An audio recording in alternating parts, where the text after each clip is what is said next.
तो आज हम सबसे पहले बात करेंगे जिन्ना टावर की। जिन्ना टावर एक ऐसा टावर जो आज भी आंध्र प्रदेश में उपस्थित है। आप सबको पता है कि उत्तर प्रदेश में चुनाव है, एक तरफ जिन्ना है, दूसरी तरफ पेमेंट ऑफ गन्ना है। ऐतिहासिक पेमेंट करने वाली सरकार कह रही है कि इस नाम पर हमें वोट दो, और दूसरी तरफ लाल टोपी कह रही है कि जिन्ना क्योंकि एक स्वतंत्रता सेनानी था इसलिए उसका बखान करने के एवज में हमें वोट दो। लेकिन इन सब से इतर आंध्र प्रदेश में जिन्ना नाम का एक टावर भी खड़ा हुआ है, और यह मोहम्मद अली जिन्ना के नाम का ही टावर है। 26 जनवरी को यहां पर एक व्यक्ति ने तिरंगा झंडा फहराने का प्रयास किया था, वंदे मातरम भी गाने का प्रयास किया था, लेकिन आंध्र प्रदेश की क्रूर सरकार और वहां की पुलिस ने उस व्यक्ति को हिरासत में ले लिया था। उस जघन्य वीडियो को आपने सोशल मीडिया पर देखा ही होगा। लेकिन आपको भी मालूम है कि इस देश में एक ऐसे व्यक्ति का शासन केंद्र में चलता है जिसने लाल चौक तक को तिरंगे के रंग में रंग दिया है। यह फिर जिन्ना टावर की तो बात ही क्या थी। खास करके हिंदुओं को हजारों की तादाद में जिंदा जलवाने मरवाने वाले मोहम्मद अली जिन्ना के नाम से यहां पर टावर हो, इससे बड़ी अफसोस की बात क्या हो सकती है। मणिपुर में खुलेआम अब्दुल रशीद, नजमुल हुसैन और मोहम्मद आरिफ खान बीजेपी के झंडे पर गाय को लिटा करके काट देते हैं, लेकिन किसी की भावनाएं आहत नहीं होती हैं, कोई आउटरीच नहीं होता है। इसकी क्या वजह है? क्या कोई इस सवाल को पूछ पाया है? किसी मीडिया में यह सवाल खड़ा हो पाया है? हम लोग आज़ादी के अमृत महोत्सव की तरफ बढ़ रहे हैं, लेकिन इस तरीके की गुलामी हमारे सामने बार बार प्रस्तुत की जाती रही है कि हम वो लोग हैं जिन्होंने हिंदुओं को इस तरीके से गुलाम रखा। उनके पूजनीय चाहे मंदिर हो, धर्म ग्रंथ हो या प्रतीक चिन्ह हो, हम इसी प्रकार नष्ट करते आए हैं। कर्नाटक के बेंगलुरु में प्लेटफॉर्म नंबर 6 को पूरी तरीके से मस्जिद ही बना लिया गया है। वहां पर एक वेटिंग रूम था जहां पर हर मजहब हर समुदाय के कुली के लिए रेस्ट रूम बनाया गया था। तो आपको जानकर के हैरानी होगी कि इस प्लेटफॉर्म पर बने हुए इस रेस्ट रूम को पिछले 10 साल से मुसलमान मस्जिद बना करके बैठे हुए हैं, और इस मस्जिद का नामकरण भी कर दिया है। आप सोचिए कि पिछले 7 साल से तो आपकी खुद की सरकार है, हिंदुवादी सरकार है, और वहीं कर्नाटक में भाजपा की ही गवर्नमेंट है, लेकिन अब तक भी इस बात का कोई संज्ञान नहीं लिया गया। इस बात का संज्ञान दिलाने वाले हर उस व्यक्ति का धन्यवाद जिसने इसको ट्विटर पर चलाया, और जिस पर अब हिंदू संगठनों ने संज्ञान डायरेक्ट ही लेना शुरू कर दिया है। जब संज्ञान डायरेक्ट लेना शुरू कर देते हैं तब उस समय पर कानून संविधान की यह सबको याद आ जाती है, लेकिन उससे पहले किसी की याद नहीं आती। संज्ञान लिया गया है, अभी वेट कीजिए, प्रतीक्षा कीजिए कि इस अमृत महोत्सव पर क्या हमारे रेलवे स्टेशंस, क्या हमारी सरकारी संपत्तियां इस तरीके के इंक्रोचमेंट से आजाद हो पाएंगी अथवा नहीं। और इससे भी बड़ी चीज उसको जानकर के तो वाकई मैं सच कह रहा हूं कि आपके रोंगटे वास्तव में खड़े हो जाएंगे। आप इस संगठन का नाम देखिए, और इसी कर्नाटक से जुड़ी हुई सबसे बड़ी घटना कि यहां से मस्जिदों से आतंकवादी पकड़े जाते रहे हैं। अब आप सोचिए कि रेलवे स्टेशन पर मस्जिद हो, मस्जिद में कोई आतंकवादी नमाज पढ़ रहा हो, कोई बाहर से घुसपैठ करने वाला व्यक्ति अंदर आकर के सब चीजों के ऊपर नजर बनाए रखे हो। और अब याद कीजिए दिल्ली दंगों का शर्जील इमाम का वो बयान, जब उसने कहा था कि हम पटरियों पर इतना मवाद डाल देंगे कि वहां से किसी का गुजरना भी नामुमकिन हो जाएगा।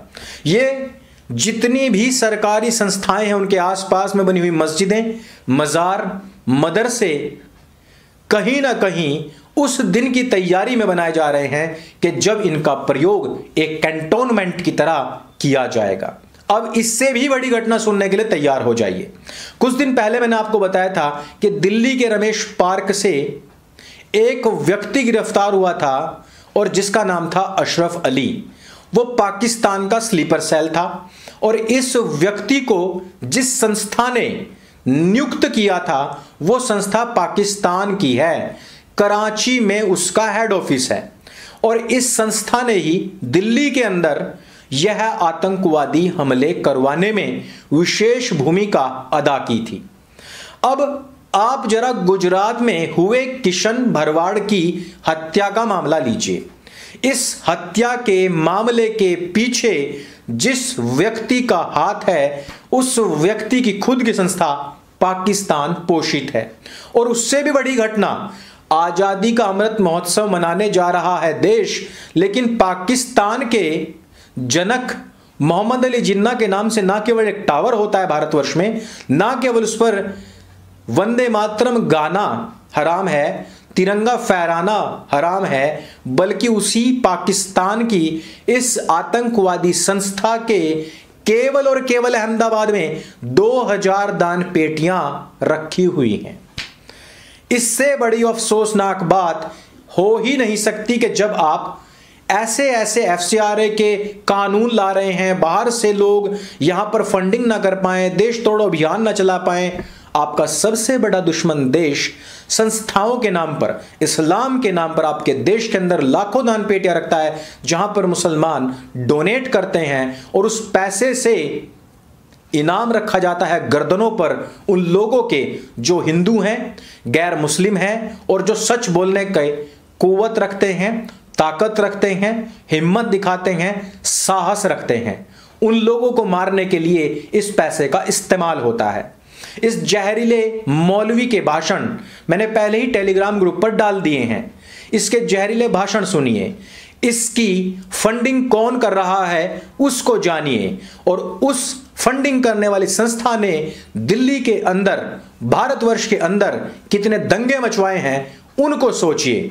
कौन आतंकवादी किस संस्था से पकड़ा जा रहा है, उससे संबंधित कौन लोग डायरेक्ट फतवे दे रहा है, गर्दन काटने के नारे लगवा रहा है, आप जरा सोचिए। एक तरफ सरकार सबको ये पावर दिखाने में लगी हुई है कि हम 75 साल पूरे करने जा रहे हैं, लेकिन गुलामी आज भी बदस्तूर जारी है। जिन्ना का टावर है, रेलवे स्टेशंस को मस्जिदों में बदला जा रहा है, लड़कियों को उठाया जा रहा है, मारा जा रहा है। पाकिस्तान की संस्थाएं भारत में आतंकवादी हमले करवा रही हैं और उनको यहां पर दीन इस्लाम की तरक्की या उसका विस्तार करने के नाम पर हमारे देश की सरकारें ही बढ़ावा दे रही हैं, प्रमोशन दे रही हैं, और वही लोग हिंदुओं को मारने के लिए इनाम रख रहे हैं। आज तो एटीएस के हत्थे चढ़ाई है मौलाना और इसकी संस्था, लेकिन यह कोई एकमात्र फेस नहीं है। इस तरीके की सैकड़ों हजारों संस्थाएं हैं, लाखों लोग इस तरीके की दूषित भावना से ग्रसित हो चुके हैं, बीमार हो चुके हैं, जो देखते ही किसी की भी गर्दन मरोड़ने के लिए तैयार हो चुके हैं। और ये सारी की सारी ट्रेनिंग्स इनकी पाकिस्तान में होती है। इस तरीके की काफ़ी सारी रिसर्च भी आई है कि 40 दिन जो हज के नाम पर जाया जाता है, वहां से 2 हफ्ते के लिए कुछ जवान और उग्र लोगों को अंदर खाने पाकिस्तान भेज करके पाक ऑक्यूपाइड कश्मीर के अंदर रख करके आतंकवादी ट्रेनिंग भी दी जाती है। और इस पर हमने काफ़ी पहले खुलासा भी किया था।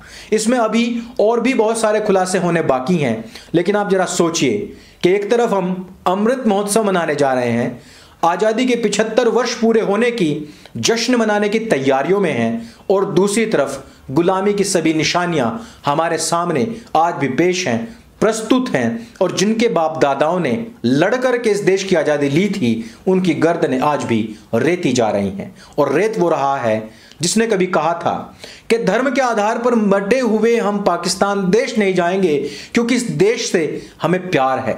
मजहब से पहले हम देश को रखते इसलिए भारत में रहेंगे। आज वही लोग आपको कह रहे हैं कि देश गया भाड़ में, हमारा मजहब सबसे पहले है, उसके ऊपर यदि किसी ने कुछ भी बोला तो सर तन से जुदा, तन सर से जुदा कर दिया जाएगा। विचारणीय बिंदु हैं, विचार कीजिएगा। और इस वीडियो को यदि आपको अच्छा लगे, जानकारी से भरपूर लगे, सब तक जरूर पहुंचाइएगा।